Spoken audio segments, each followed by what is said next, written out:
moved into that apartment only because it was suspiciously cheap. In the city centre, prices like that don't exist.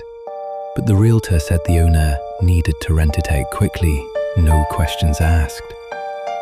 The building looked old, but inside it was strangely clean, almost sterile, like it wasn't just cleaned, but kept in a state of waiting. The first night, I slept normally. On the second night, I woke up to a faint noise.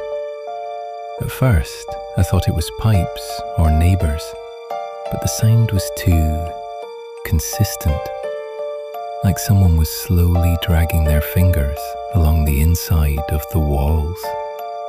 I froze, listened. Silence. Then I fell back asleep. On the third day, small things started happening. Objects weren't where I left them. A mug I placed in the kitchen was in the living room in the morning. The lights sometimes turned on by themselves for a few seconds and then switched off again. The bathroom door was twice slightly open, even though I was sure I had closed it.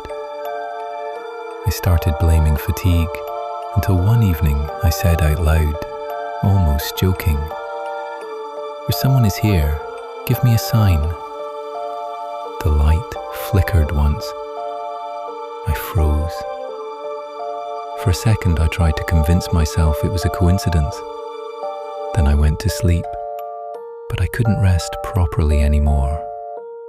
I started feeling something strange, like the apartment wasn't just a place, but something that was watching. The next day I bought a small camera and placed it in the living room. I told myself it was just for peace of mind. That night, I lay in the dark watching my phone, where the recording was running. At 2:47 a.m., I heard a whisper. At first, it was barely audible, like static, but then it became clear. Something was trying to repeat my voice. I sat up immediately. I said into the darkness, "Who are you?" And a second later, from the camera speaker, the same voice replied, "Who are you?" I turned the sound off, but my heart was already pounding so hard I couldn't lie down. The next day, I decided to test it. I spoke different sentences out loud, standing in the middle of the room, waiting for a reaction. The apartment responded, but not immediately. Sometimes after a minute, sometimes hours later. But it always responded.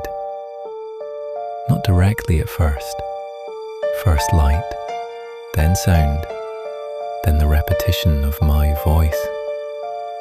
And the strangest part, it wasn't just repeating, it was learning. I said, "I will leave this place." And nothing happened. I actually felt relief. But at night, I woke up to someone saying that exact sentence next to my bed, in my own voice. "I will leave this place." I reviewed the camera recordings over and over, and I noticed something I missed at first. Every time the apartment responded, there was a slight movement in the wall behind me. Not a shadow, not a reflection, as if the wall itself became briefly unstable, deeper, thinner, wrong. As if something on the other side was learning how to speak through me. On the sixth night, I stopped pretending it was normal. I sat facing the wall and said, "Show yourself." At first, nothing happened. Then the light in the room dimmed slightly, as if the air itself had changed. And I heard my own voice from inside the wall. You've already seen me. The lights went out. In the darkness, I could see a faint crack that hadn't been there before. It slowly widened, and behind it, there was movement. Non-human, but intentional. Something was approaching from the other side, unhurried, certain it had time. I ran out of the apartment that night and never went back. I moved to another district, changed locks, changed my number. For a few days, I felt relief. Then I noticed that sometimes, when I speak out loud, there is a slight echo in the room, delayed, like something is repeating me, but learning to do it faster. A week later, my friend called me. I had given him a key to pick up my remaining things. He only said one sentence. "You were right about the apartment." Then a pause, and quieter. It's speaking with my voice now. The call dropped.